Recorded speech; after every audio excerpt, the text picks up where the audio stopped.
So we are back up here with Napapa. And you be driving now. You win.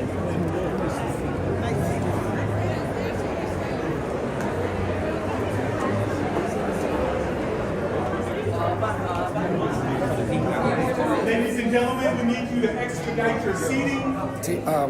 Please expedite your seating into the auditorium, please.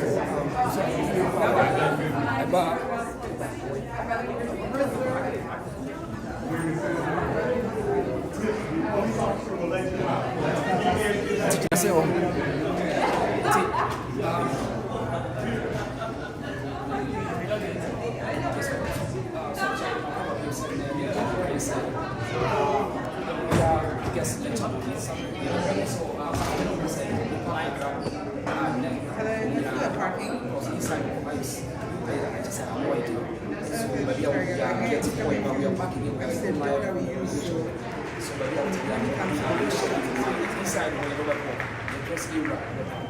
And then the royal guest lecture. And I want to the bomb car said, and to be a now, you have to few as nothing. Yep.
Interesting times.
Ladies and gentlemen, this is the moment. Shall we all be standing, please? Absolute silence.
Moswo.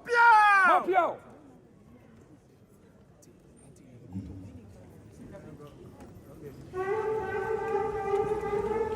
Good evening, ladies and gentlemen. We shall all take our seats.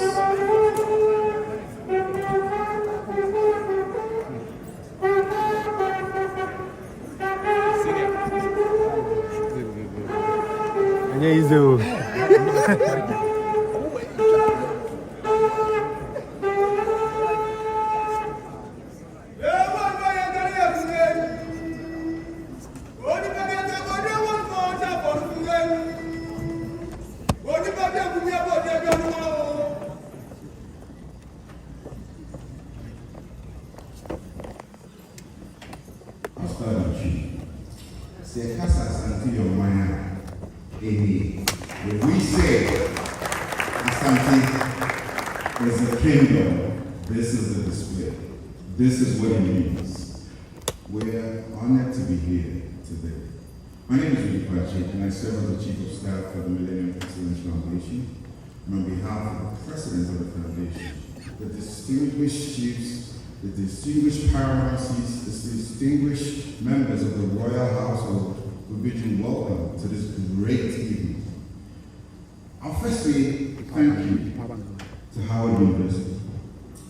You did not relent. You did not. In fact,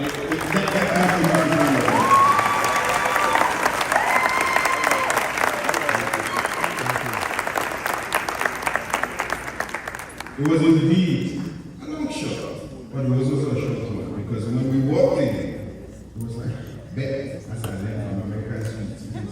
Bet, I was like, which betting are you talking about?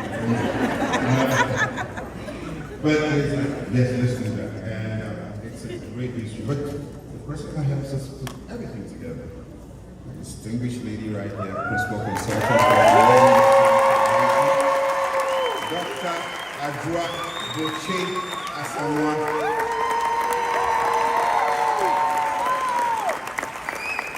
And she's here to give us the opening remarks, and we can kick things off. But before that, I'll let her mention her name in full. If she doesn't, she will go, your name, everyone will. Your name in full. Thank you, my dear friend and partner in this work. Your Majesty, otumfour Asante, greetings to you. Thank you for your global leadership and for gracing us with your presence today.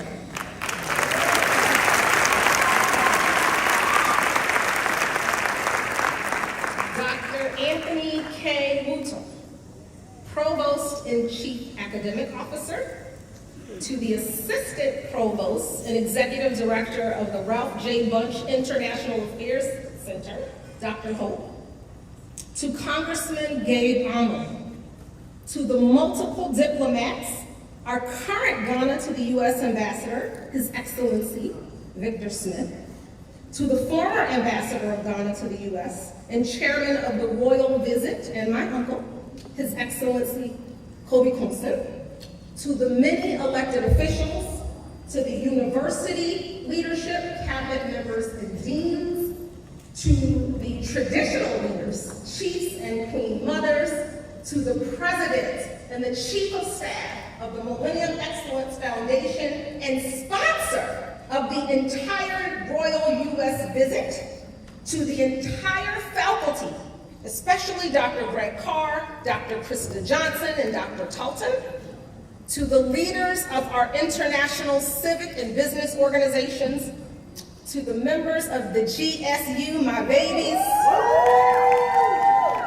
to the proud students and alum of HU. You know! See, call and response actually survived.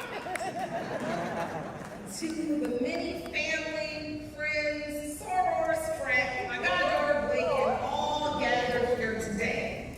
Greetings to each of you. Now, I pledge the whole way, and I'm African, so we know that the greeting ritual is important. I am Dr. Adra Yaniba B. Asamoah, and it is my high honor and distinct pleasure to serve as the MC of this momentous occasion.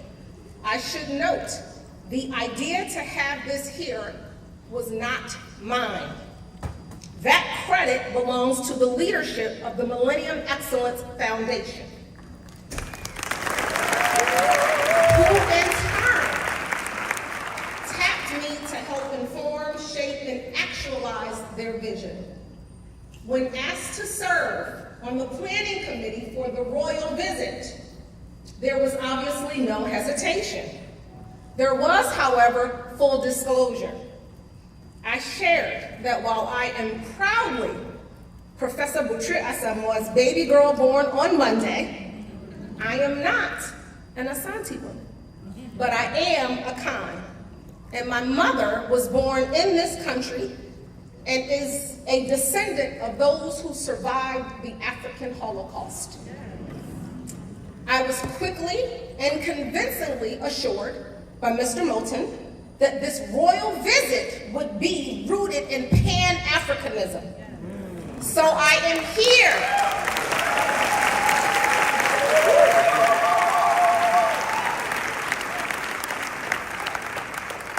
I am here as a proud daughter of Ghana in an auditorium full of Africa's children on the historic campus of Howard University for what promises to be an enlightening evening and one of many steps to come in recognition that the responsibility of unifying us everywhere is shared.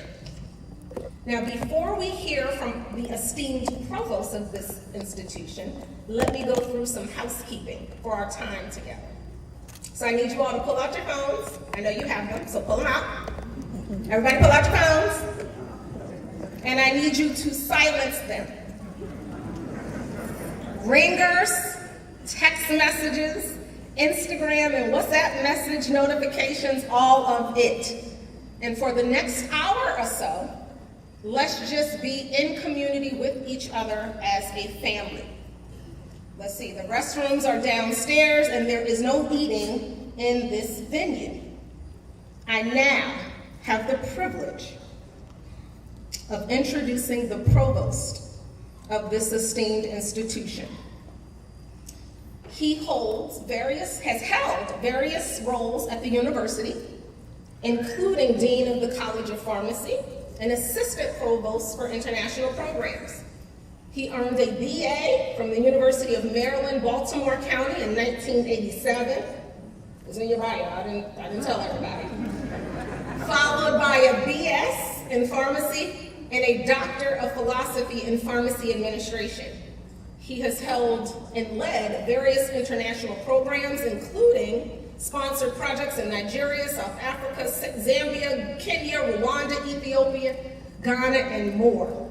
Dr. Wuto has been practicing as a pharmacist in Maryland since 1990 and has worked in various settings, including hospital, retail, consulting, and community pharmacy, as well as academia. He is the recipient of multiple awards. He is Ghana's son. He is an alpha, a husband, and a dad, and he is my new bestie on campus for all that he has done to ensure this event actually happens. So family, join me in welcoming the provost.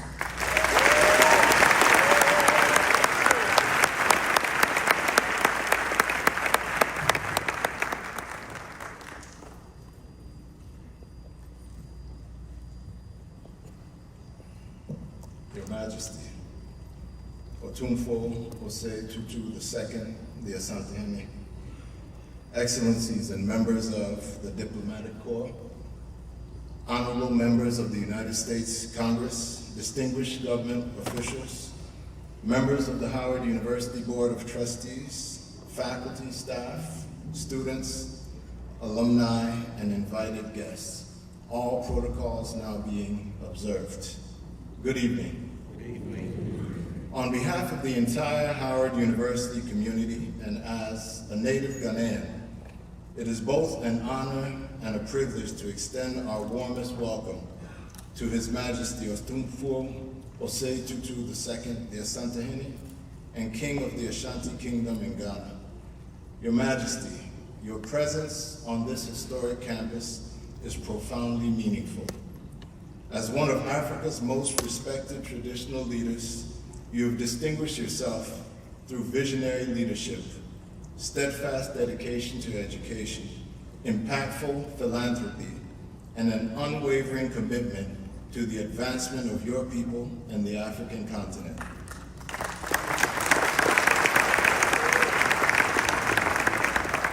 Your leadership reflects the values that resonate deeply with Howard University's mission of truth, service, excellence, and global engagement. For nearly 160 years, Howard University has served as a beacon of intellectual achievement and social progress, nurturing leaders who have transformed nations and shaped the global discourse on justice, freedom, and human dignity. Today, we are especially honored to welcome a leader whose legacy similarly reflects a commitment to upholding communities, preserving cultural heritage, and empowering future generations. The relationship between Howard University and Ghana is one grounded in history, shared aspirations, and enduring ties between Africa and the African diaspora. Within 5 years of the founding of this university, in 1872, we graduated our first group of international students, which included one from Prussia, one from the West Indies, and one who listed his address as Cape Coast Castle, Gold Coast, modern-day Ghana. In fact, the fourth president of Howard University, Edward Parmelee Smith, was selected to be president, but unfortunately passed during a mission trip to West Africa and is buried near Accra. Your visit strengthens these connections and reminds us of the importance of cultivating partnerships that advance scholarship, innovation, cultural understanding, and economic opportunity across the globe.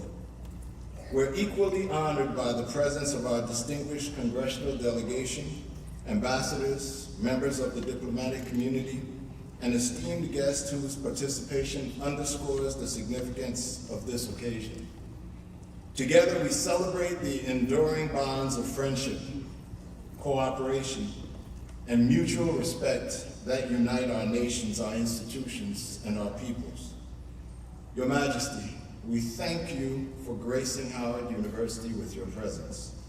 We're proud to welcome you to the campus of the nation's premier historically Black university and honored to count you among our distinguished guests. Ladies and gentlemen, please join me in extending a warm Howard University welcome to His Majesty, otumfour Osei Tutu II, the Asantehene.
Quality, and welcome to Howard University.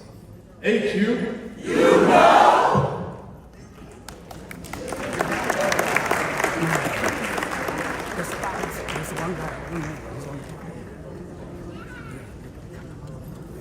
Thank you for that warm welcome to campus. You are proof that Africa's people, pride, and power extend beyond the physical borders of the continent, and I am grateful for your leadership. Next up, we have the Dr. Greg Carr.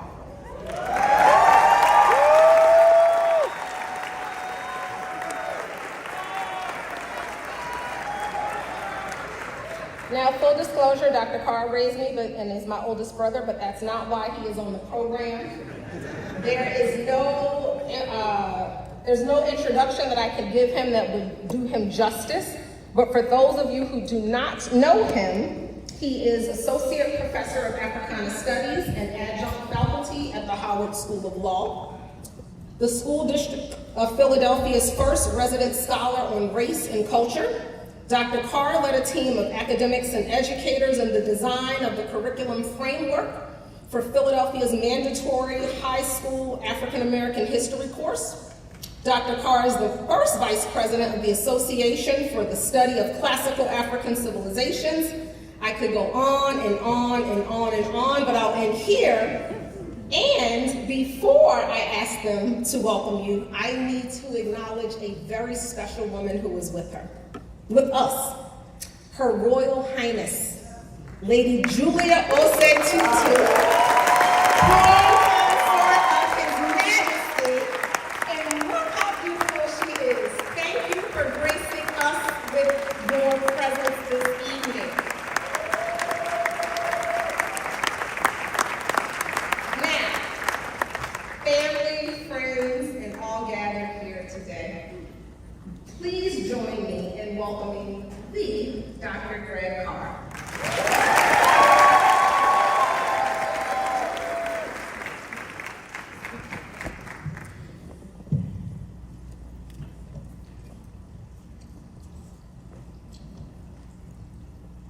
Otumfour, Madame, welcome. To everyone, as our brother the provost has said, protocol haven't been established, so everyone here is a dignitary. We have survived after all. We are here in Otumfour for your visit. Only the second person to hold fully the name Ose-Tutu. From the 17th century, a century older than this country. When this country was working out articles of confederation, and we were in chains. There was an Asante Federation.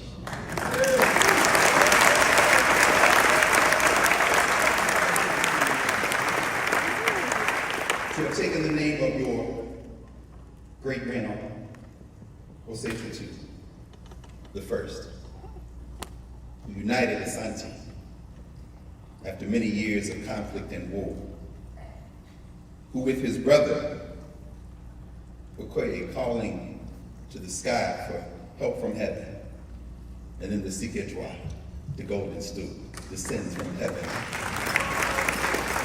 Coming to the feet of Ose-Tutu, unifying Asante. At its peak, the kingdom stretched from the forests to the Atlantic Ocean. Or if you could have stopped the violence that drug us here.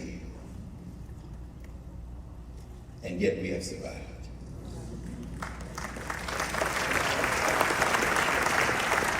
In this moment, standing here with this honor that my sister ordered me to do,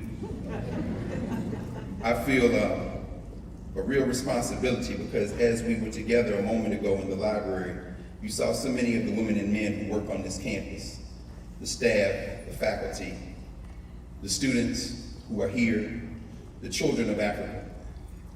We welcome you not only as a dignitary, we welcome you not only as one of the most unbroken examples of leadership anywhere in the world, But we know that the tradition in which you sit and stand is a tradition that doesn't even begin in what we now call Ghana. We know that our people in the West came from the East.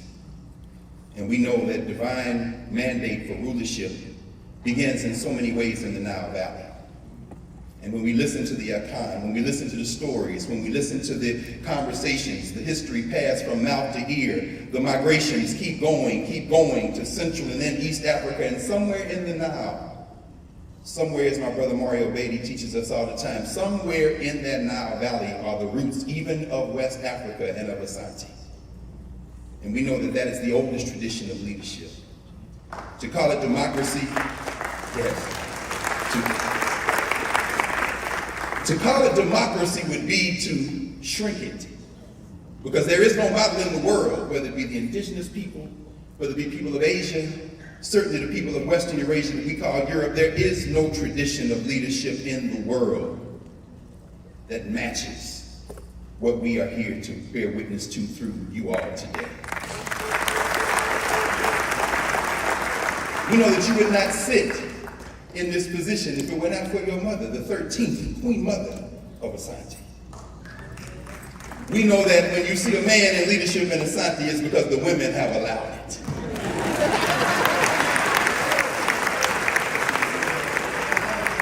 We know that when you strike Asante, you have struck a rock.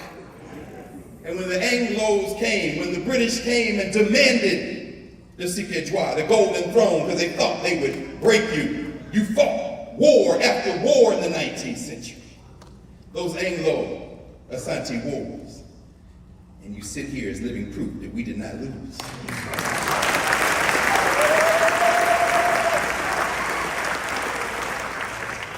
Today, as we sit here in preparation to listen to you, I reflect on the words that you brought to the world through the United Nations, the 20th anniversary of your rulership, and you call for peace.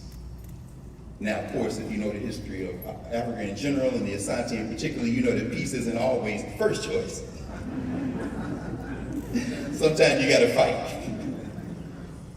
And when Kwame Nkrumah, who visited this campus, of course, Kwame Nkrumah, who spent 11 years in the United States at historically black colleges and universities, first and foremost Lincoln University in Pennsylvania. When Kwame Nkrumah assumed leadership in Ghana, and the Asante said, okay, we'll go along with you, but you know, if you hadn't sided with the British against us in the beginning, we could have stopped this mess when it started. We know that every day we live, we have another chance to improve.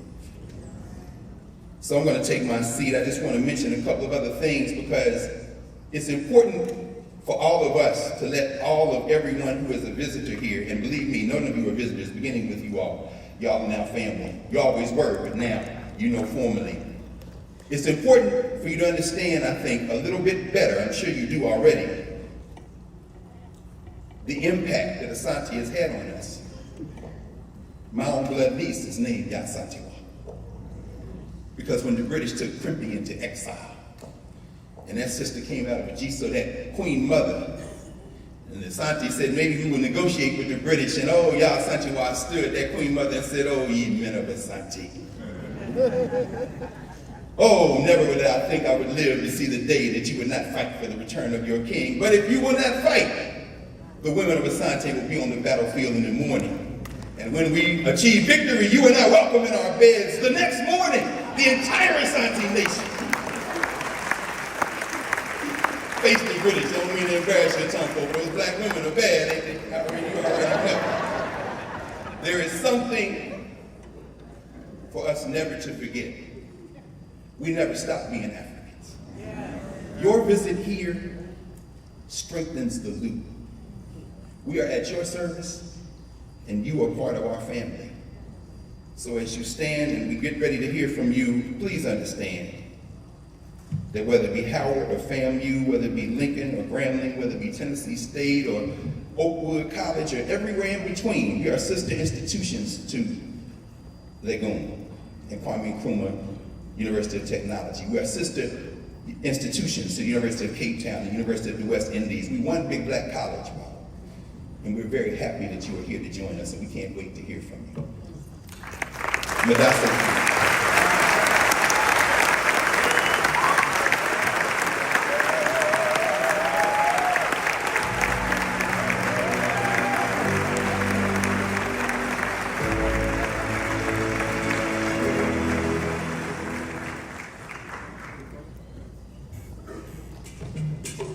The 16th occupant of the golden stool of the Ashanti Kingdom has made a mark. Among them are conflict resolution, promotion of peace, cultural renaissance, education, infrastructural development, philanthropy, as well as partnership between his kingdom and the state. In this case, the government of Ghana. His ideas caught on with the World Bank. In his 5th year, Otumfour II became the first traditional ruler or a non-state actor to receive a grant from the World Bank to pursue his objectives. The president then of the bank loved Otumfour. He respected him. And when Otumfour said, I would like to get some money to set up schools in Ashanti, he got it. And there's a lot of schools. Ghanaian heads of state have hailed the crucial interventions Otumfour made in the nation's quest to secure help from the Bretton Woods institutions. If Otumfour had not been there in Washington at that time to influence his friend to work on IMF, I don't know what would have become of Ghana's budget. And the people may not know. But for that epic success, I tell you, perhaps the economy of Ghana today might not be the same. We wouldn't have made the headway. One of the times I went to myself, I know you have contacts, with some of these leaders of international finance institutions. So I want you to get involved and see how you can get us into a program. So he quickly agreed and went to the IMF office and met Lagarde, who was the head of IMF at the time. And she went and talked to him and said, look, my country wants to get into a program. Your people are taking too long. These are the issues. Of course, we had briefed him what the issues were. And so Lagarde, said, oh, okay, we'll deal with it. And so she called the mission chief for Ghana and all that and gave them instructions. And then we noticed that things started moving quicker. And then eventually we signed off on the IMF program. We felt that if chiefs were supported to carry out development projects, it would be more permanent than politicians using this as an election gimmick.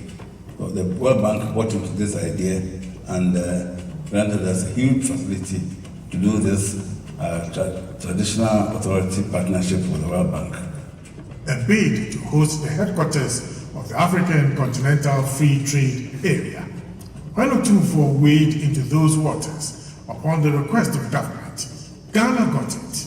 We had 7 very strong countries that put in their bids, and that included Egypt, Eswatini, Ethiopia, Ghana, Kenya, Madagascar, and Senegal. Now, as the leader of the planning team for pushing Ghana's bid, I decided that in view of the intensity of the competition ahead of us, that it would be very critical for me to mobilize the entire cabinet and senior government officials to put their weight behind this campaign. But it needed to go beyond government officials. For me, it was important that we identify eminent personalities in Ghana who, beyond the weight of government, could also bring their own reputation to bear upon Ghana's bid to host the secretariat. And obviously, one of the decisions that we made as a planning team was to respectfully request through His Excellency the President that His Majesty, His Royal Majesty, Asante also lend his weight to the campaign. They needed Otumfour to use his good offices and his extensive network to assist Ghana to be selected as host of the Secretariat. Then the idea also came that he could send me as an emissary to go, so I was wearing a double hat as an emissary of government and as emissary of the king. And we put up our case that despite our pedigree when it comes to continental matters, Ghana has never hosted any of the AU organs or bodies. So it was one of the trump cards in our arsenal that we used to push for the secretariat. A fratricidal conflict broke out in Dabong in the northern region of Ghana in 2002. It was a bloodbath that claimed the life of a traditional ruler and many others. But the sides to the conflict rejected the state's direct role in the resolution of the crisis. Asante Hene, chosen by President Kufuor to be the lead mediator, funded the peace mechanism for 17 years before peace was restored in the tenure of President Akufo-Addo. Asante Hene also eased tensions between sitting and former presidents of Ghana and committed all key political stakeholders to a peace declaration prior to election 2012. These caused the UN to invite him to attend the 73rd UN General Assembly meeting in New York to speak. In this climate, I suggest that the UN family cannot afford to remain glued to the established order without seeking pathways of reaching out to establish appropriate links capable of exerting the right influence in the quest for peace and security. I speak here particularly of Africa.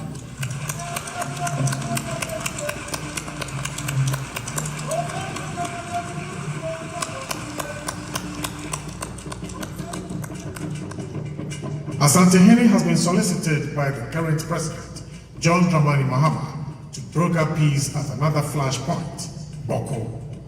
There have been mutual visits between the monarch of Ashanti and the British royal household.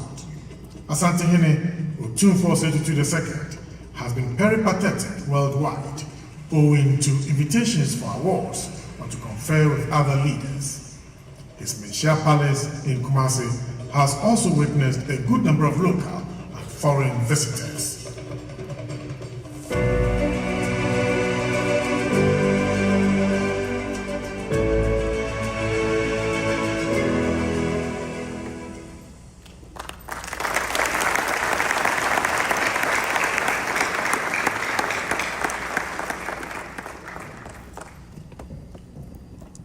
This is why the Asante Hene is known affectionately as the Pillar of Peace.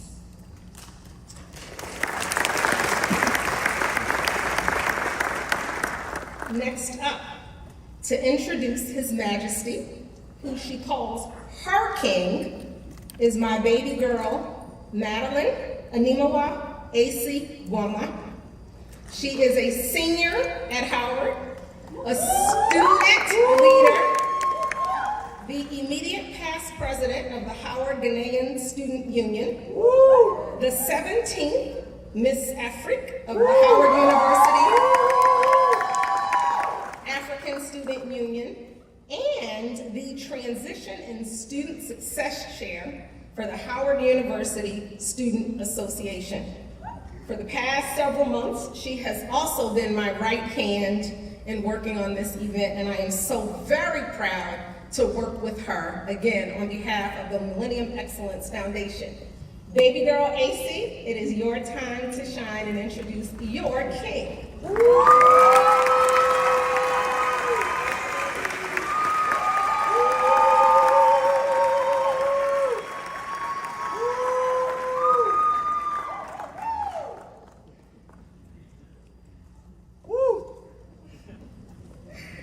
Good evening. My name is Madeline Animawa A.C. Wama. I am a senior chemistry major, biology and maternal and child health double minor from Charlottesville, Virginia, by way of Kwawu, Ghana.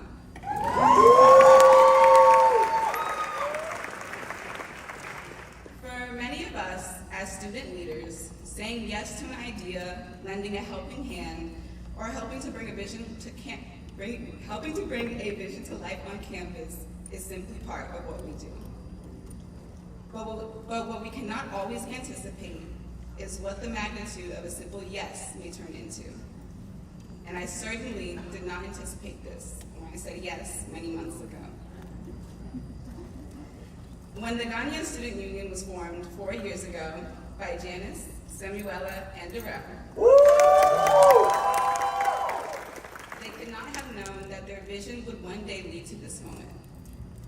They created a space for students to connect with one another and share Ghanaian culture to the Howard University community. Tonight, that vision comes full circle as the Ghanaian Student Union welcomes the Asante Hene to Howard University.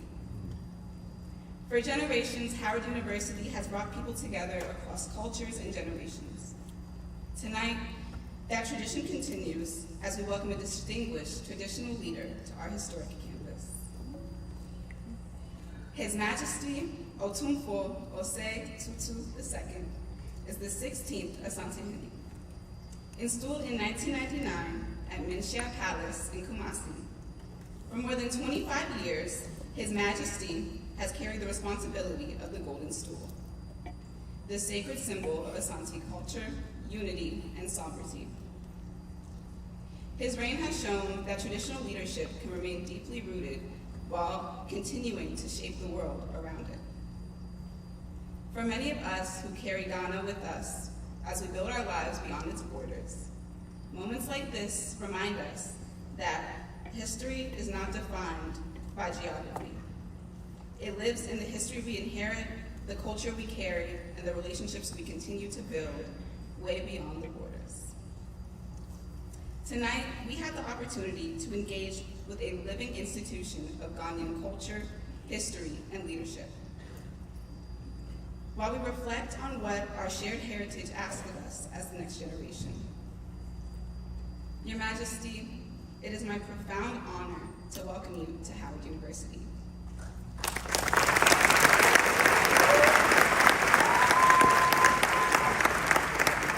On behalf of the Howard University Ghanaian Student Union, the Howard University community, thank you for joining us at the Mecca.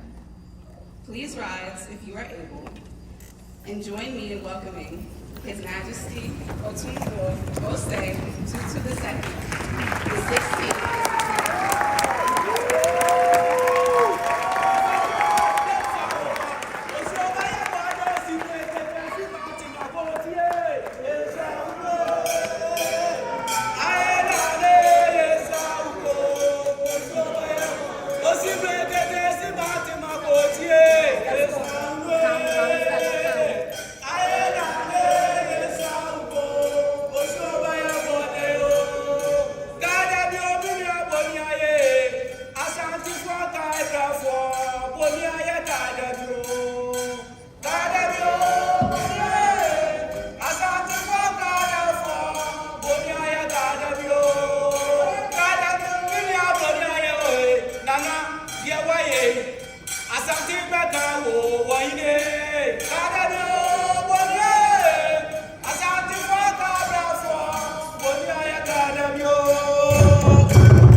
yadungen. Yadona dia kuboje jota dot mo champo fungen. Yadona dia kuboje jota dot mo champo fungen. Oto sika sama na dia kungen. Oto sika sama na dia kungen. Jaku ebo ba nkrojon flawo. Jaku ebo ba nkrojon flawo. Ina flawe flampo damle fao. Ina flawe flampo damle fao. O sadi fogu nyagwa singen. O sadi fogu nyagwa singen. O plaza tinedwe kasangen. O plaza tinedwe kasangen.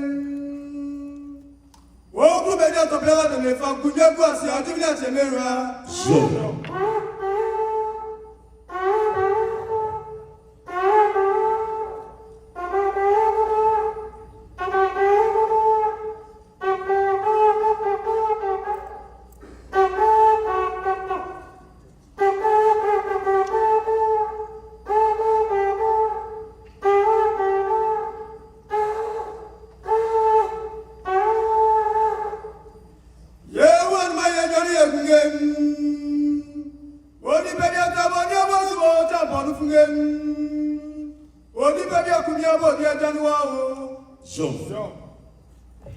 On behalf of my dear wife and children, and on behalf of the chiefs and people of Asanteman, I bring you warm greetings.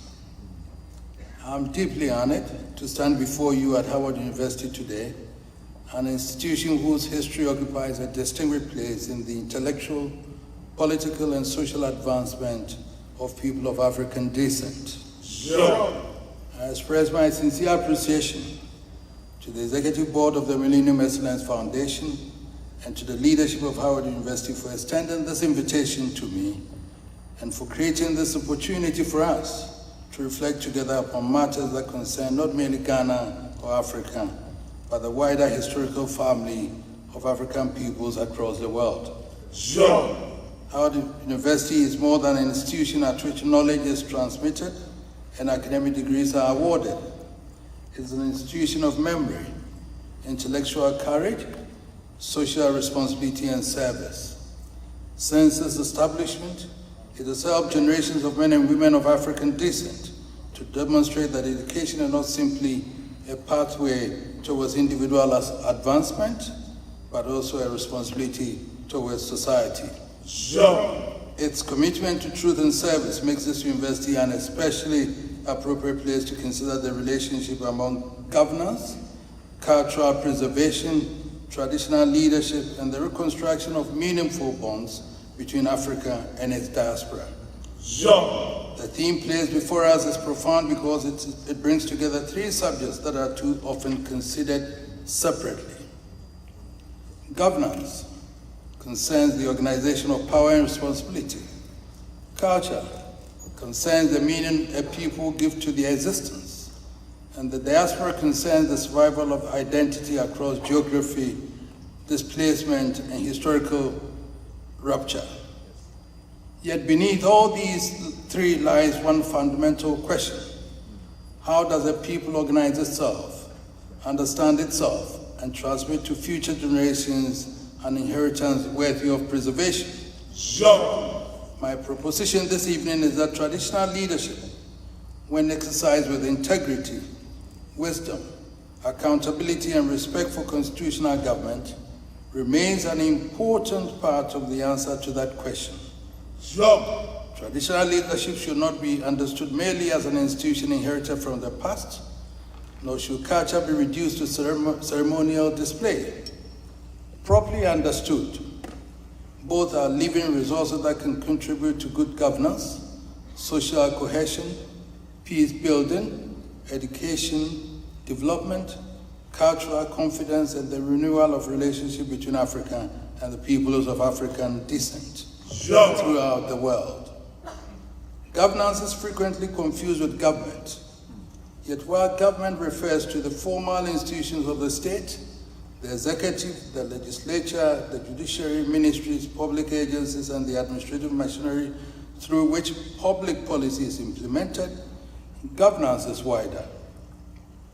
It concerns the manner in which authority is acquired, exercised, limited, and transferred, how resources are managed, how disputes are resolved, how leaders are held accountable, how the vulnerable are protected, and how society defines and pursues the common good. A nation may possess an impressive constitution and yet experience poor governance. It may hold regular elections and still fail to provide justice, security, education, healthcare, or meaningful participation for substantial sections of its population. Institutions do not operate in a moral vacuum. They operate within cultures, habits, expectations, and systems of social obligation. Law is indispensable, but law alone cannot create a good society. A constitution may determine what a public official is permitted to do, but culture helps determine what society believes a responsible leader ought to do. A court may punish corruption after the offense has occurred. Still, society must also cultivate the moral conviction that public resources are held in trust and must not be treated as private property. A judicial decision may determine the legal rights of parties to a dispute, but judgment alone does not always restore damaged relationships within families and communities. Governance, therefore, requires more than institutional machinery. It requires legitimacy, trust, moral restraint, memory, and shared expectations, as well as citizens and leaders who understand that rights are inseparable from obligations and that power is inseparable from responsibility. Traditional African political systems understood this relationship between authority and moral obligation in ways that deserve serious academic attention. Leadership was rarely conceived merely as the possession of unrestricted power. The ruler was expected to protect the community, administer justice, preserve the land, defend the vulnerable, and maintain the people's inheritance. Authority was therefore accompanied by responsibility, and that principle remains relevant to our modern world. Power, separated from responsibility, becomes dangerous. Authority, separated from accountability, eventually loses legitimacy. And leadership that seeks privilege without accepting obligation weakens the institution from which that privilege derives. Permit me in this respect to draw upon the Asante constitutional tradition. The Asante political system is sometimes misunderstood by those who encounter only its visible manifestations: the golden stool, the royal umbrellas, the drums, the gold ornaments, the linquets as they stand here, the swords, the procession, and the great ceremonies of state. These symbols are important because they are the visible language through which memory and authority are communicated.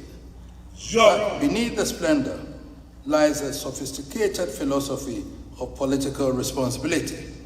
A golden stool is not the private property of the Asante. It represents the unity, identity, historical continuity, and collective spirit of Asanteman. The Asante is therefore not the owner of the nation, but its custodian, and that distinction is fundamental. The occupant of the golden stool received an inheritance that existed before him, and which must endure after him. He holds authority temporarily, but he holds the people's heritage in trust. The land, institutions, memories, and moral obligations associated with the stool cannot legitimately be reduced to the personal interest of the individual who occupies it. Because from this perspective, leadership is a form of trusteeship. The idea of trusteeship contains an important lesson for all systems of governance. We hold office temporarily. We inherit institutions from those who came before us. And although we exercise authority in the present, our decisions affect people who are not yet born. The leader who consumes everything for the advantage of the present generation has misunderstood the nature of stewardship. This principle has particular agency in an age of environmental degradation, uncontrolled exploitation of natural resources, and political decision-making dominated by short-term considerations. We did not create the rivers, forests, land, and ecological systems that sustain us. We inherited them.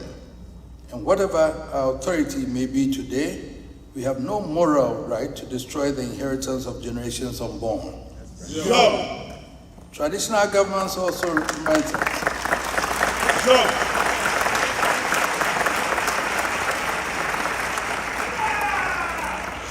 Traditional governments also reminds us that legitimate authority requires consultation.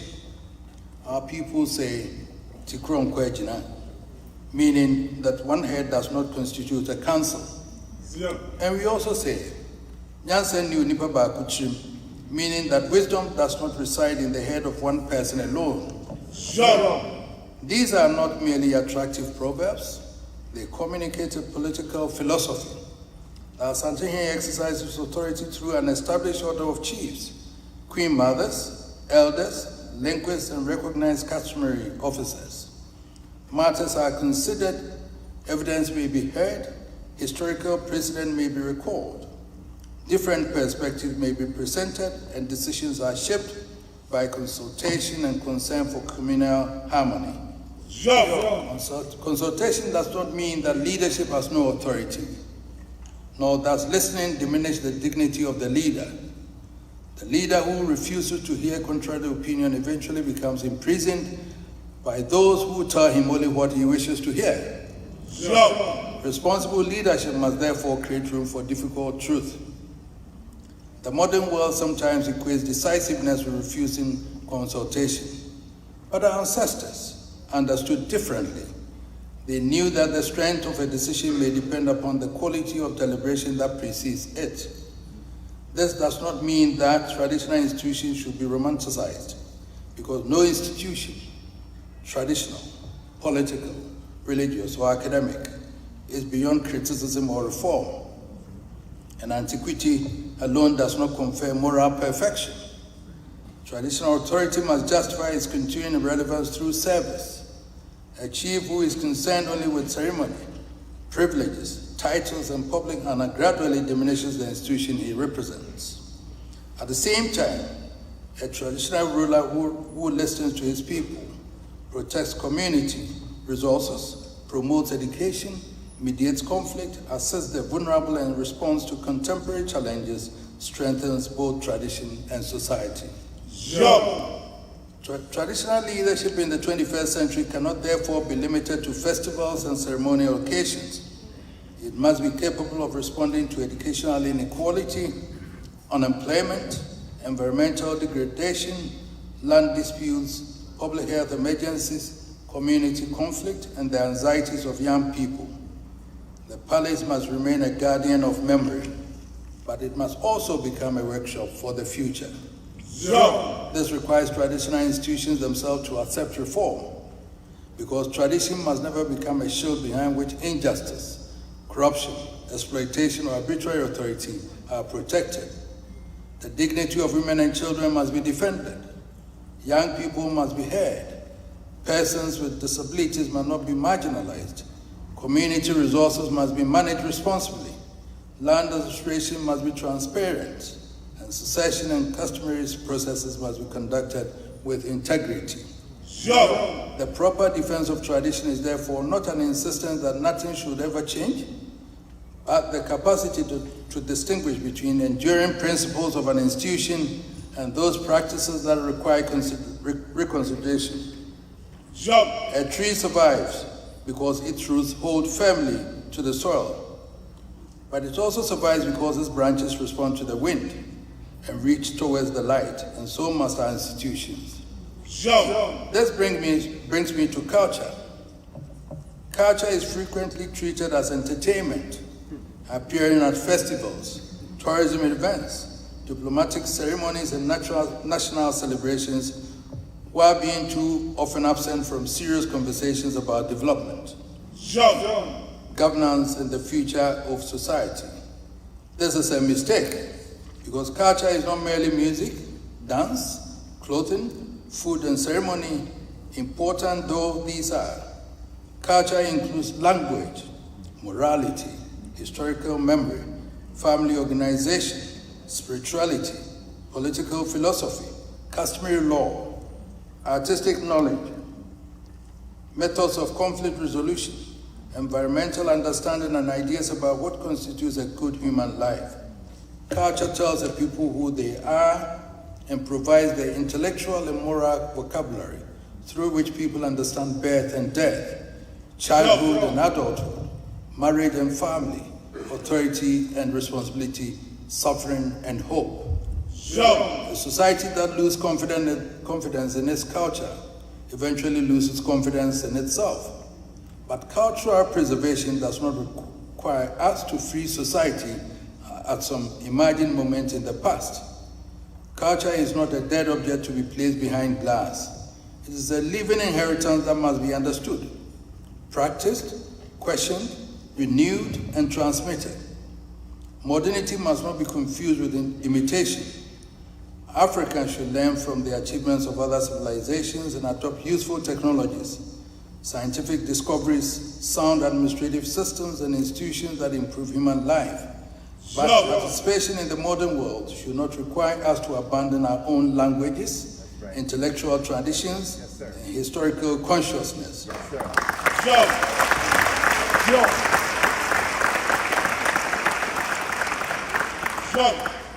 Progress should never require a people to despise themselves.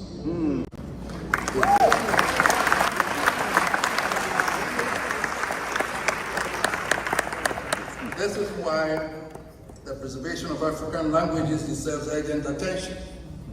Language is more than vocabulary. It carries history, humor, philosophy, moral reasoning, and the categories through which a people interprets reality. In our proverbs, appellations, songs, court language, and oral traditions, some ideas cannot always be fully translated into another language. When a language disappears, humanity does not merely lose a method of communication. Humanity loses a distinctive way of understanding the world. We must therefore ask ourselves difficult questions about how many African children can speak the languages of their grandparents fluently.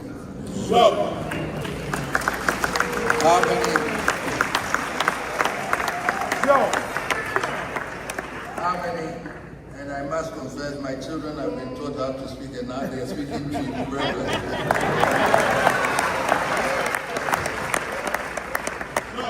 When they were young, they thought they were American and British, but now they know that they are Ghanaians. And then how many understand the histories of their towns and villages and families? How many know the meanings carried by the symbols of their communities?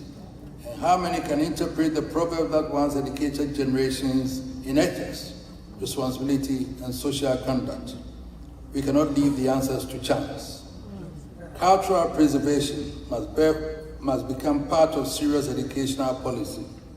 Universities, traditional authorities, museums, families, churches, community institutions, and governments must work together to document endangered knowledge, record oral histories, preserve archives, and train younger generations to interpret their heritage. Technology must become an ally of cultural preservation. Our generation has tools that those before us could scarcely imagine, allowing voices that once existed only in human memory to be preserved, manuscripts to be digitized, historical photographs to be restored and archived, oral histories to be recorded, and endangered languages to be documented and taught across continents. Preservation must, however, remain ethical, because not every sacred object, ritual, or body or traditional knowledge is intended for unrestricted circulation.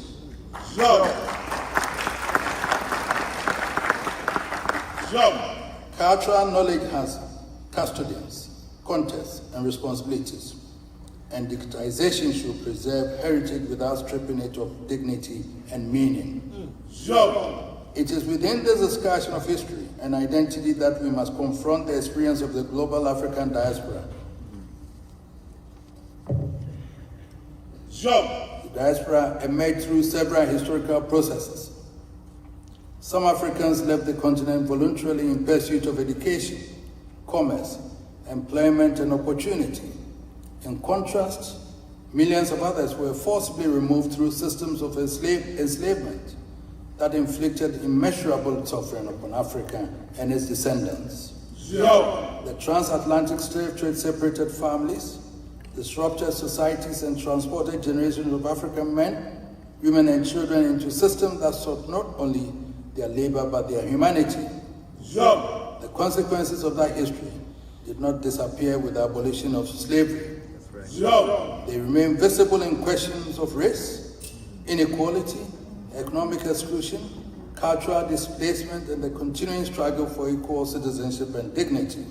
Yet the history of the African diaspora cannot be written only as a history of victimhood, because it is also a history of survival, resistance, intellectual achievement, political courage, scientific innovation, and cultural creativity.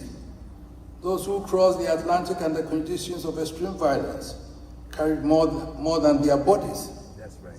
They carried memory, spirituality, rhythm, agricultural knowledge, artistic traditions, and ideas about family and community. And the conditions designed to raise them, they recreated themselves. And across Americas, the Caribbean, Europe, and elsewhere, African-descended communities transformed societies that had often denied them equality. The diaspora gave the world physicians, scientists, judges, political leaders, intellectuals, artists, educators, freedom fighters, entrepreneurs, and builders of institutions. It participated in movements against slavery, colonialism, segregation, apartheid, and racial injustice, supported struggles for African independence, and helped turn the liberation of Africa into global cause. Africa and its diaspora, therefore, owe one another a depth of recognition, and the relationship cannot be understood as one in which Africa provides ancestral identity while the diaspora provides financial resources. That would be an impoverished interpretation. That would be an impoverished interpretation of a profound historical relationship. We are participants in one long historical conversation. Ghana has played an important role in efforts to rebuild these relationships, and initiatives such as the Year of Return and Beyond the Return have encouraged people of African descent to visit Ghana and reconnect with the continent. These initiatives have been valuable, but the relationship must now move beyond ceremonial homecoming. A photograph at a historic site does not by itself create belonging.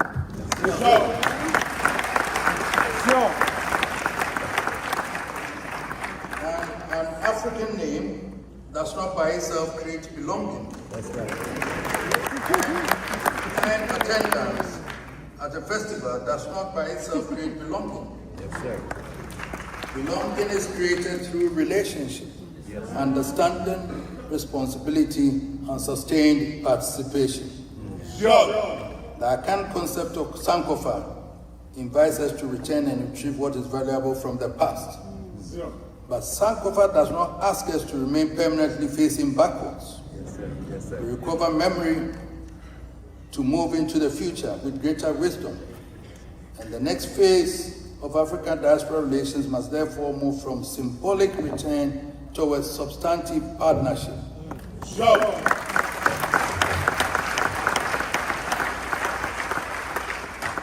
Diaspora communities should not be regarded simply as sources of remittances, tourism, investment, or expertise, because they are part of the wider African historical family.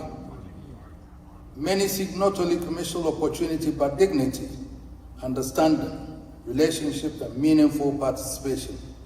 At the same time, reconnection must be approached with humility on all sides, because Africa is not culturally uniform. Ghana is not a single historical community, and the continent contains many peoples, languages, political traditions, and experiences. Identities formed in the Americas, the Caribbean, and Europe under slavery, segregation, and racial discrimination developed within circumstances different from those in which ethnic, linguistic, and national identity developed within Africa.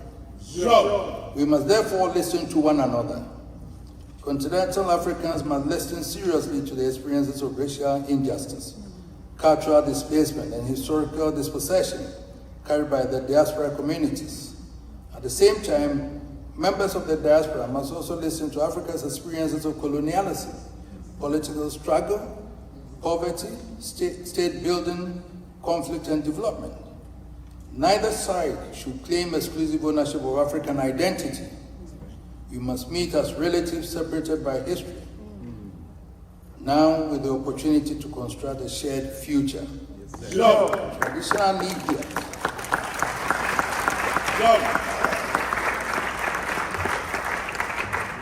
Traditional leadership can contribute significantly to this process because traditional institutions carry historical continuity in ways that governments cannot always provide. Governments can create diplomatic frameworks, immigration systems, investment policies, and legal structures, while traditional institutions can provide cultural interpretation, community entry, historical context, and a sense of belonging. The responsibility must, however, be exercised with integrity. The reconnection of the African family must never become a marketplace in which belonging is sold. Traditional titles must not become commercial rewards. Historical claims must not be invented to satisfy emotional expectations. And sacred institutions should not be trivialized for tourism or spectacle.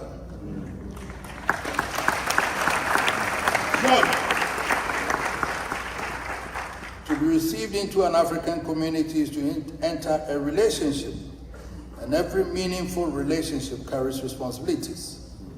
If the diaspora is to reconnect meaningfully with Africa, then reconnection should contribute to education, cultural preservation, enterprise, community development, scholarship, and mutual understanding. Traditional institutions can help establish processes for community engagement and protect diaspora visitors and investors from exploitation.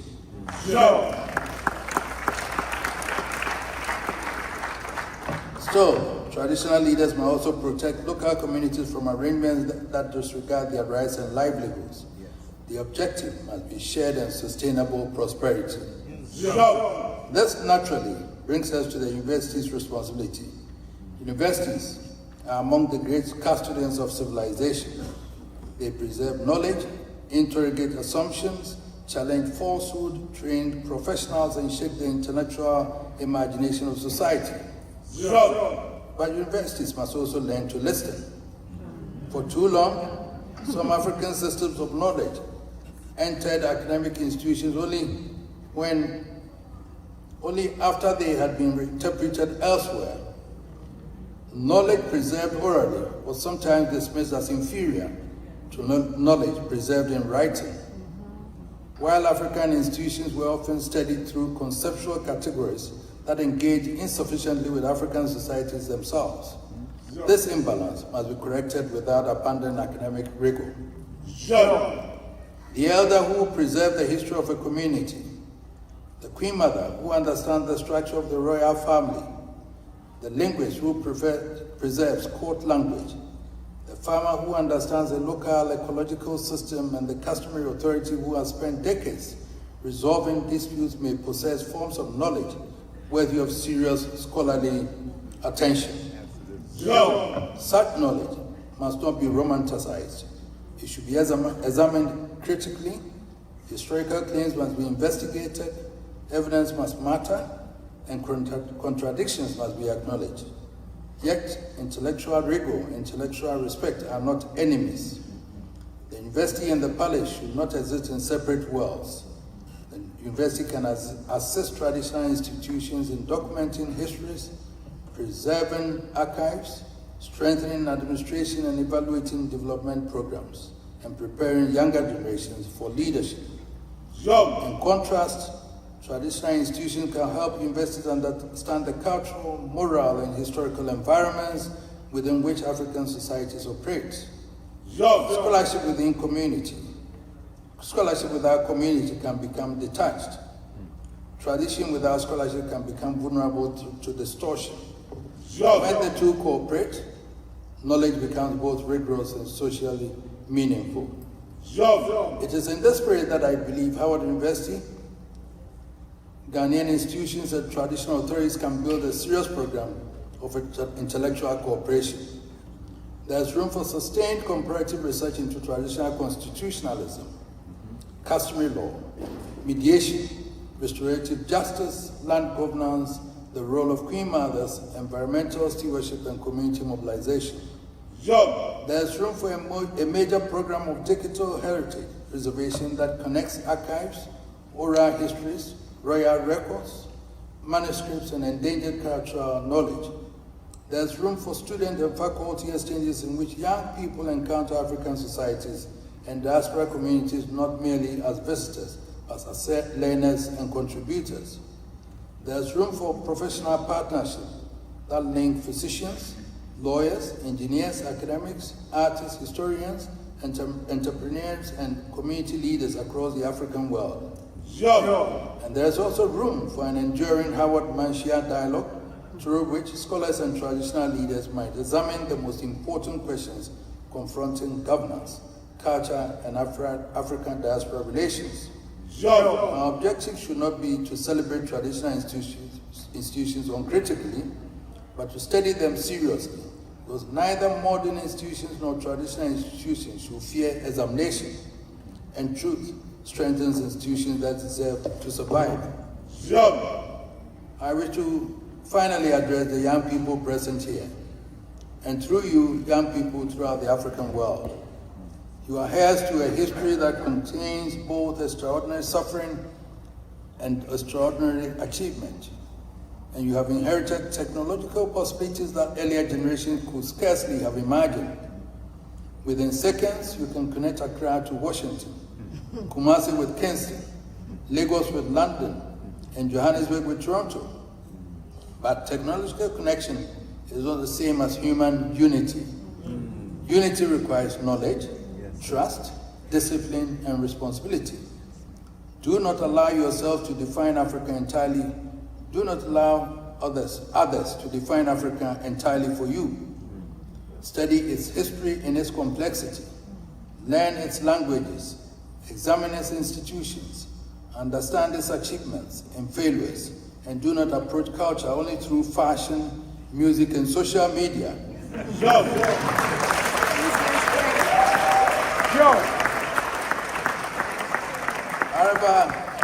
However valuable these expressions may be, heritage requires deeper engagement.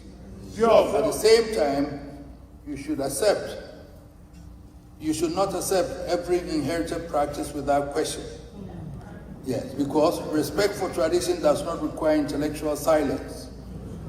Ask questions, investigate claims, challenge injustice, preserve what is valuable, correct what must be corrected, and now add to the inheritance through your own creativity.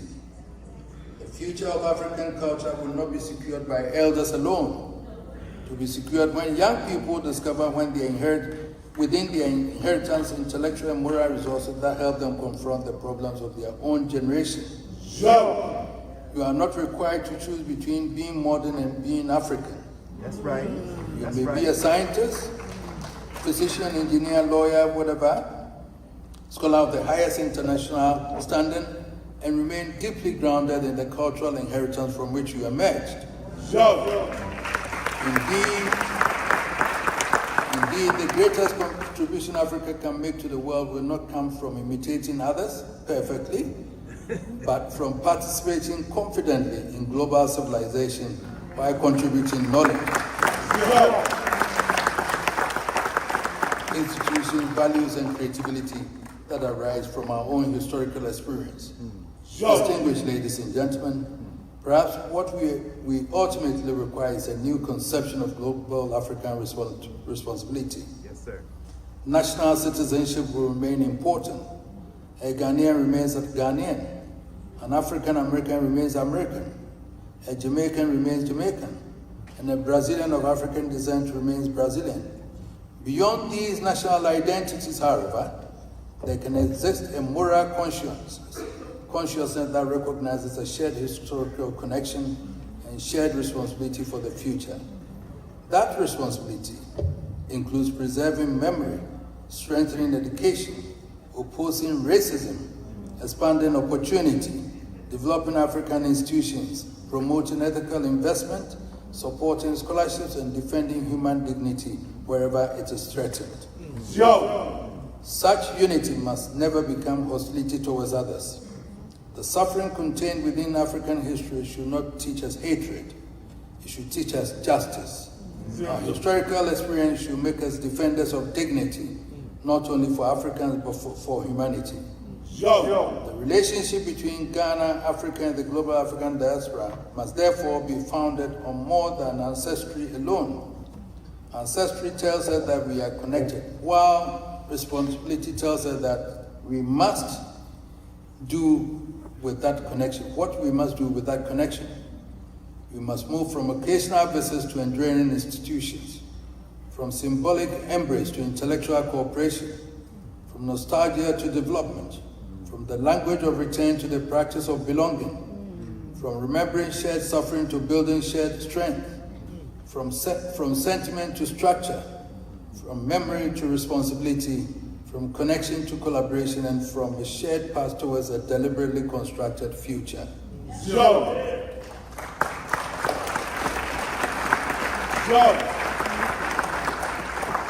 There is an Akan proverb which says, meaning that when a single tree stands alone against the storm, it may fall. The strength of the forest lies not in the isolation of its trees, but in the relationship among them. Their trunks may stand separately and their branches may grow in different directions, but beneath the soil, their roots strengthen the same earth. So it is with the global African family. Our nations are different, our histories have followed different paths, our cultures have developed into different circumstances, and our experiences are not identical. Our futures can be strengthened through deliberate cooperation. There's another proverb, meaning that one hand cannot lift a heavy load. The work before us is too great for one nation, one university, one government, and one traditional institution or one generation. Africa cannot undertake it without its diaspora. The diaspora cannot undertake it without meaningful engagement with Africa. Traditional leadership cannot undertake it without scholars and young people. Universities cannot undertake it without communities. And governments alone cannot undertake it without the confidence and participation of the citizens. We must therefore live the load together, preserving culture not because we are afraid of the future, but because the people who understand themselves can enter the future with confidence. Strengthening governance, not simply to make institutions more efficient, but to make authority more accountable, humane, and just, and ensuring that traditional leadership remains worthy of respect by making service, integrity, and responsibility the foundations of its legitimacy. Let us strengthen the bonds between Ghana and the global African diaspora, not merely through ceremonies and declarations, but through scholarship, education, investment, cultural preservation, service, enterprise, healing, and enduring human relationships. Let the palace and the university meet not as rivals, but as partners in the pursuit of knowledge. And let Africa and its diaspora meet not simply as people reunited by memory, but as partners committed to building institutions that would outlive us. Let our young people inherit not only the stories of what our ancestors endured, but also the confidence to create what our ancestors could only imagine. Let the memory of separation inspire the labor of reunion, and let the wisdom of the past guide us while the future remains the principal object of our work. May Howard University continue to uphold truth, service, and intellectual courage, and may the partnership between Ghana and the global African diaspora grow from strength to strength. May our traditional institutions remain living sources of wisdom, responsibility, and unity. May the generations that come after us look back this period and say that we did more than speak of African unity. We gave it institutions. May they say that we did more than preserve the memory of our ancestors. We enlarged their inheritance. May they say that when history allowed our generation to reconnect the African world, we did not waste it. May Almighty God bless Howard University, bless the global African family, bless the United States of America, and bless the Republic of Ghana, and bless us all. Thank you very much.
Wow. You all were promised an enlightening evening, and that is exactly what was delivered. Your Majesty,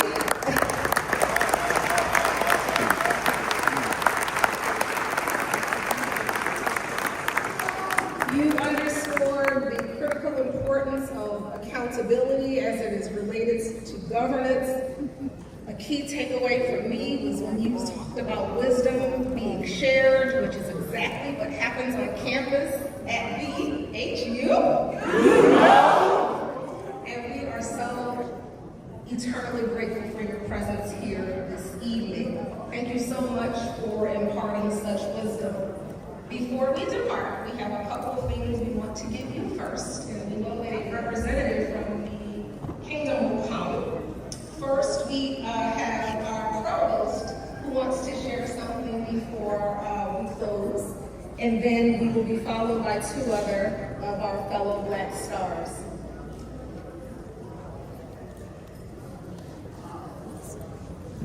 Otumfour. We know it has been said that the most valuable thing that God has given to each of us is our spirit to connect with Him. But aside from that, the next most valuable thing that He has given each of us is time. And so, on behalf of the entire Howard University, we want to give you this gift of a Howard University clock, which will memorialize the time that you have spent with us this evening. Thank you.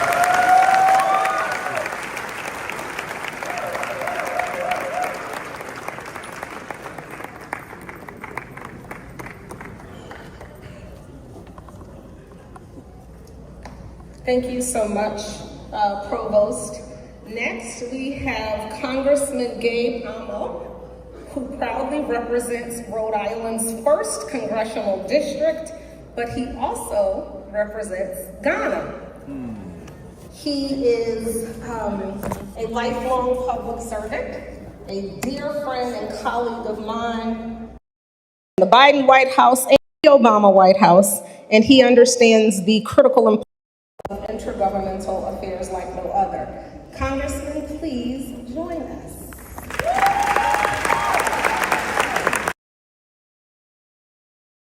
Your Majesty, that was a remarkable address. I'm so humbled, proud, and honored to be here with you. I come to you as a member of the Congressional Black Caucus,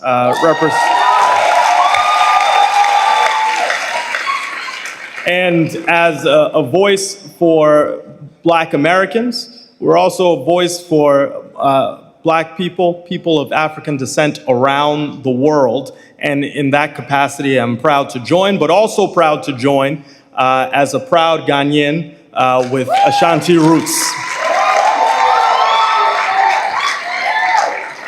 And so I want to present this certificate of special recognition, this proclamation, to His Majesty, Otumfour Jose Tutu II, the Ashanti Hene, in recognition of your distinguished service to the people of Ghana and your enduring commitment to unity, progress, and strengthening connections throughout the global diaspora. Thank you for embodying a tradition of service that reaches across generations and borders. Through philanthropy, cultural stewardship, and collaboration, you have uplifted lives and fostered a lasting sense of connection among Ghanaians throughout the world. On behalf of the people I represent in Rhode Island's 1st Congressional District, and on behalf of the entirety of the Congressional Black Caucus, I extend my heartfelt appreciation and best wishes for continued success and prosperity, progress for all of us, and especially for you as you carry on your great work. Thank you.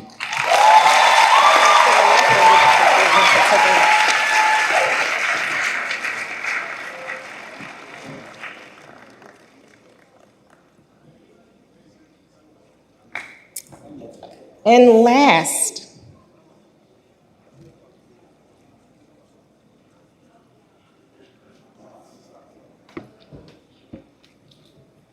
last, but certainly not least, is my adopted son, the new president of the Ghanaian Student Union, Chris Yao Jima Apia.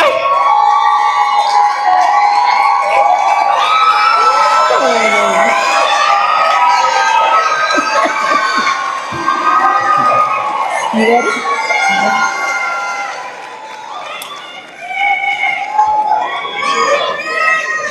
He is a Dean's List student here at Howard University. He too is Asante, and he is the 17th Howard University Mr. African Student Association. And he has been the perfect partner in working on this event. So, son, please do your presentation. Thank you.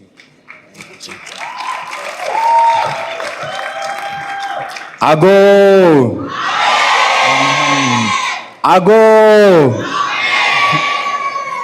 Good evening, everyone. My name is Chris Apia, a rising junior, political science and criminology double major from Queens, New York, by way of Kumasi, Ghana. And I currently have the opportunity of serving as the current 2026 to 2027 Ghanaian Student Union president as well. Your Majesty, as a proud member of the Asante tribe and the sitting president of the Howard University Ghanaian Student Union, it is truly an honor to present to you this gift on behalf of the entire GSU. It symbolizes the unity, pride, and commitment we share as Ghanaian students at Howard University, who strive to cultivate an environment where we can build meaningful relations and support the overall growth of the Ghanaian community here in DC. We consistently seek to share and celebrate the richness of Ghanaian culture on campus and with the broader Washington, DC environment as well too. Your presence here today is a powerful reminder of the very values we strive to uphold here at the Mecca and in every room we enter. Again, otumfour Nana Osei Tutu II, Akwaba and Yedawase.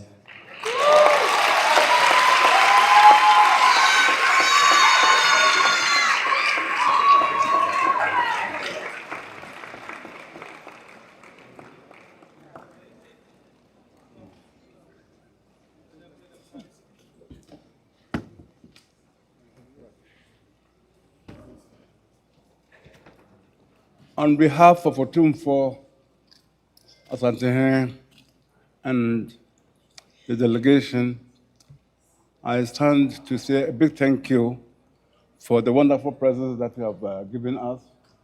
They will indeed serve as a lasting memento of our visit to Howard University. And it's going to mark beginnings of a long-standing relationship between Menchia Palace and Howard University.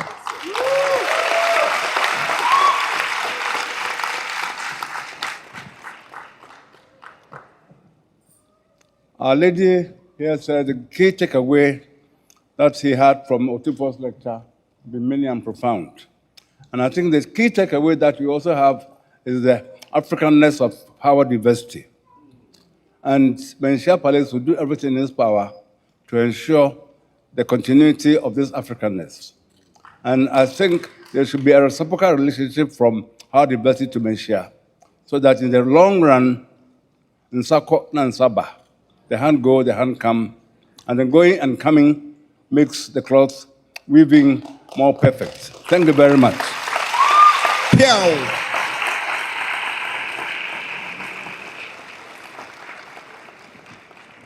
What an enlightening evening we have had.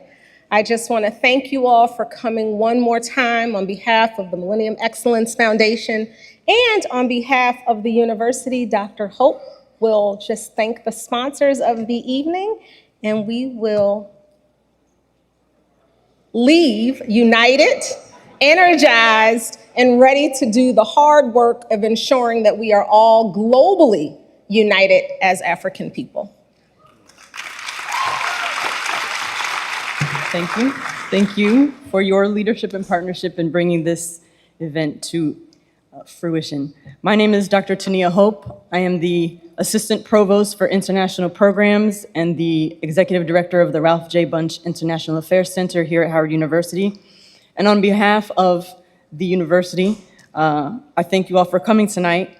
And I would like to especially thank my colleagues from the Center for African Studies, the Department of African Studies, two different things, the Department of Afro-American Studies, the Moreland Spingarn Research Center, the Ghanaian Student Union, the Ralph Bunche International Affairs Center, and my colleagues there in particular, thank you, and the Office of the Provost. This was a joint effort, a community effort, and we're so glad that you have been able to share this evening with us.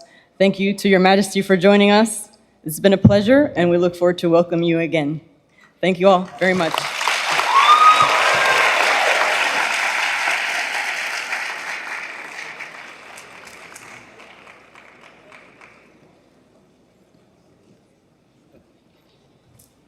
What a profound lecture. And I hope that every one of us took notes on our phones, on papers, because I heard two things. Tikro and Kwejina. And Tikro and Kwejina. And also, wisdom is shared, it doesn't reside in the head of one. And our collective merging of our wisdom will let us scale every problem that we have. Nana, thank you for bestowing on us wisdom today. He deserves a bigger round of applause.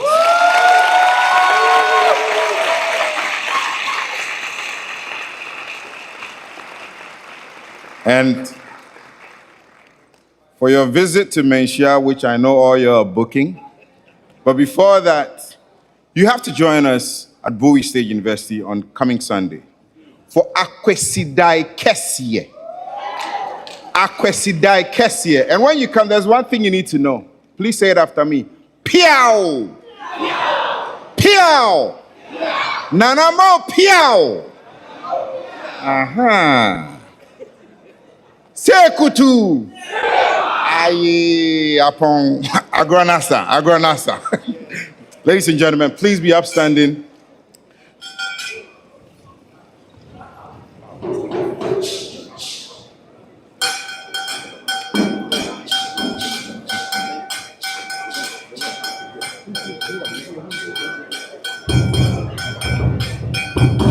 All our photo staff, please clear the way.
Ladies and gentlemen, thank you very much for coming.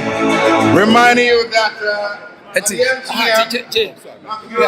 The interview Friday, the Millennium Excellence Foundation present to you the Africa Business Investment Summit.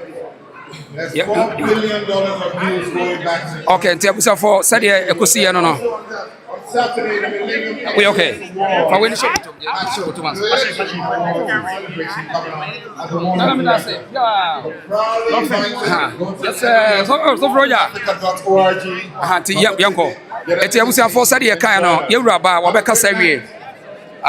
And some brain, what be doing come African Americans and all my TNSM. Na anodin nana do hin so nana mo pia nana do hin so nana na nana mo chewo na dia na ka di jaw man sa na wako. Wonderful Asante, that's right, and yet like Rohinika and yet Geographica, that's right, and yet all the people around the world. Thank you nana do nana mo pia na dia na ka jaw nana man sa na wako. The American say Osumpa and I'm on Fantina. That's right. We hear when you know something said you were kind, some more kind of Fanya.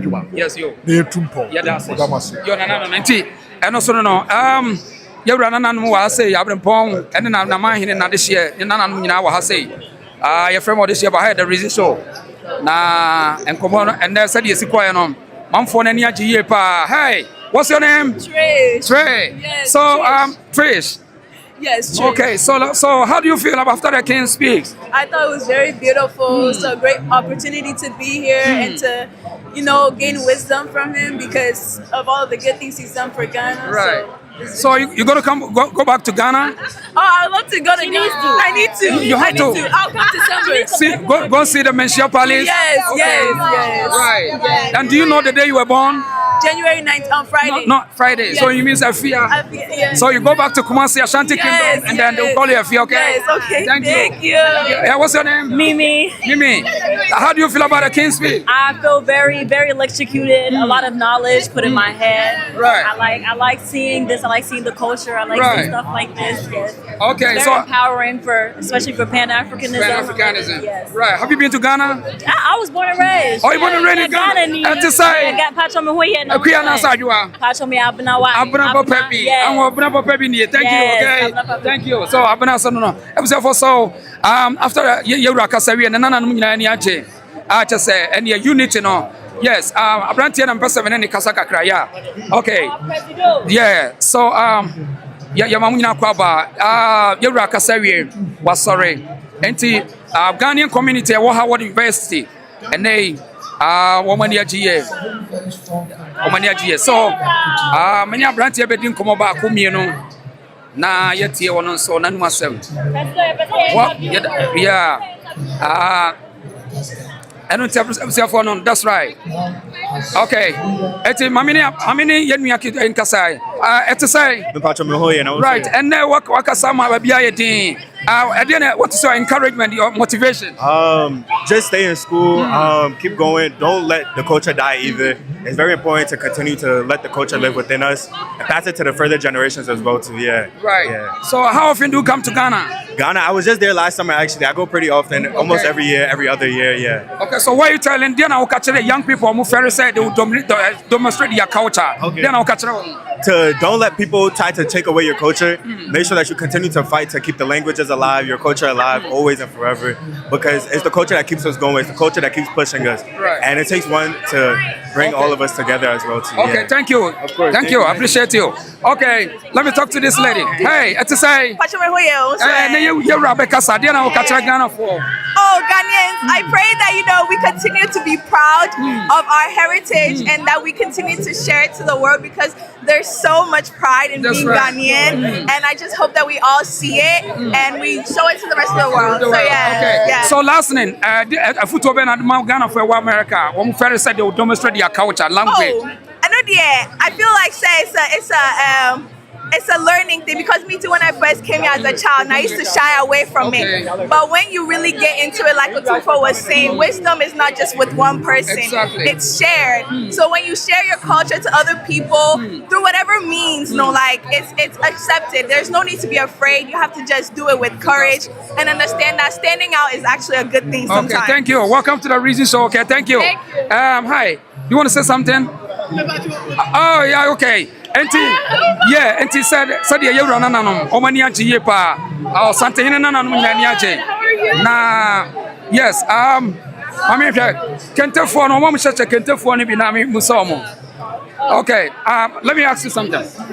Okay, so, so what's your name? My name is Madeline Animuwa AC Buama. AC Buama. Okay, so, and after you were Kasawi. And then I will catch the young people when it comes to demonstrating our culture, boldness and the courage.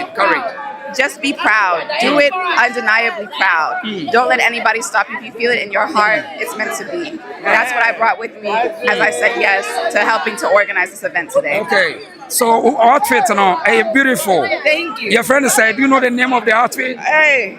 My auntie Ajara Hilya in Ghana, sold me custom kente for me. So beautiful. Thank you for coming. Thank you. Thank you. Right, so that's one of the speakers.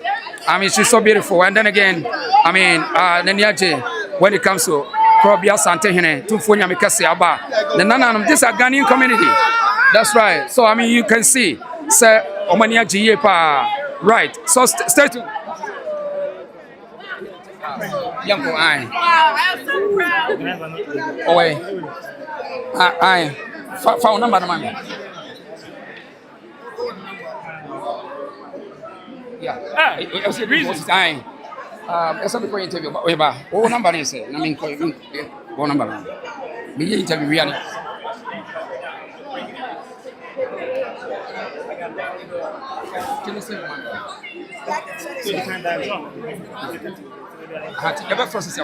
Okay. So we are still live. We are still live. And thank you. And thank you. And we'll make sure say thank you very much. I hired the reason. So we are live in Washington DC. Live in Washington DC. Okay, so let me talk to this guy. Let me talk to this guy. Hey, buddy. Yeah. So in the beginning, I talked to you after listening to the king. Yeah. How did you see Ghana culture and the Ashanti Kingdom? I think it's very different to hear about his wisdom and to actually hear it in person. So I think what I took away from his whole lecture is just like being able to really just tap into our own heritage and just really being prideful and just don't take things without questioning and just being able to just be proud of who you are and like truly encompass what it means to be an African. So I think it's very important that he shared that message, especially for us young people. So yeah, so I'm really proud to hear. You're proud to be here today. Yeah, Thank you very much. See you another time. Thank you.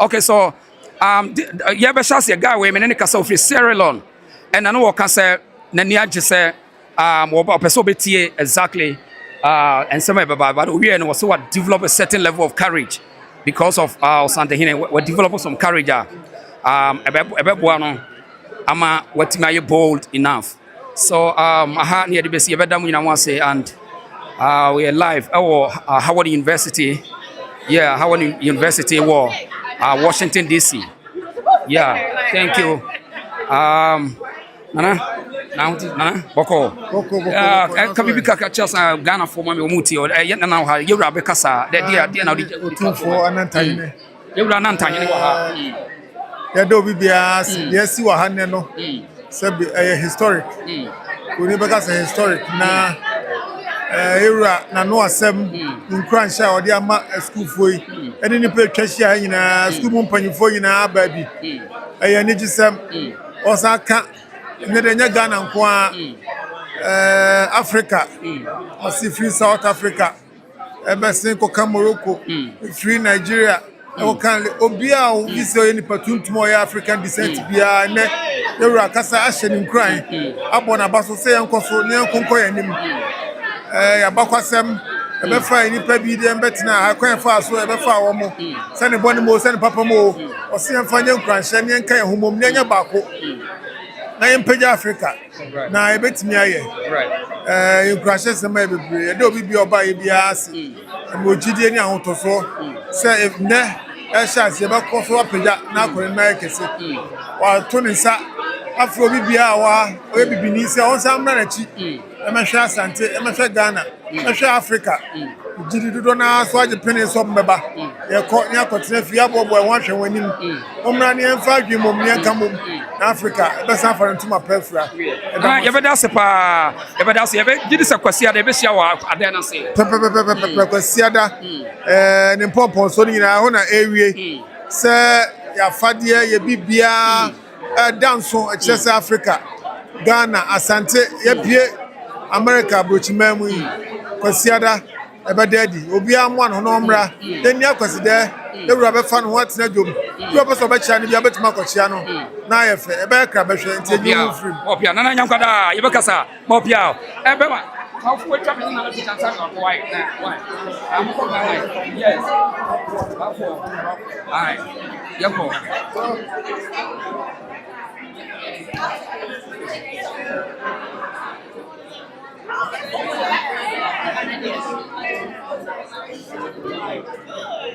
okay, Nana. Why you wait? I'm in no number now. You back Ghana near. No number is. Senior. 264. 881. Okay, Nana. Back one and nine. Ai, deixa pra seguir na sua. Mas não tem que uma copia. Aí você já passa dela. Filho já.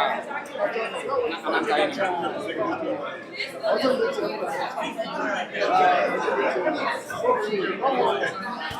Por favor, isso mesmo.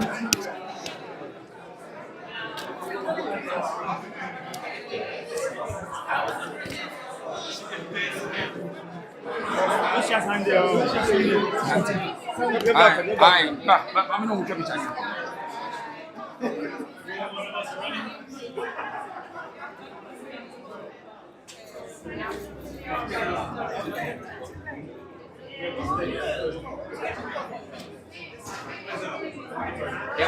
I was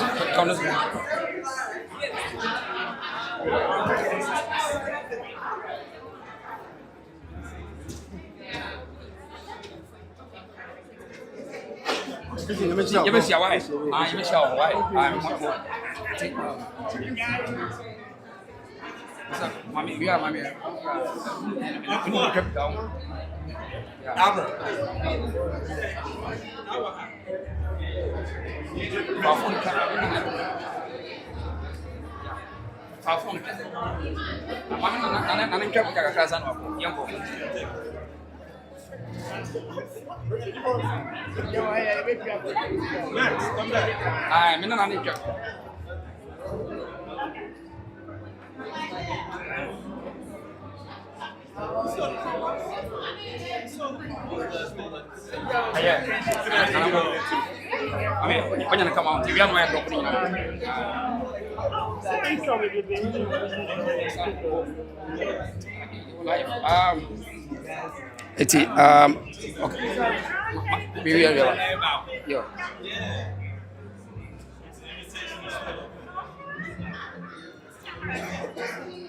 Okay.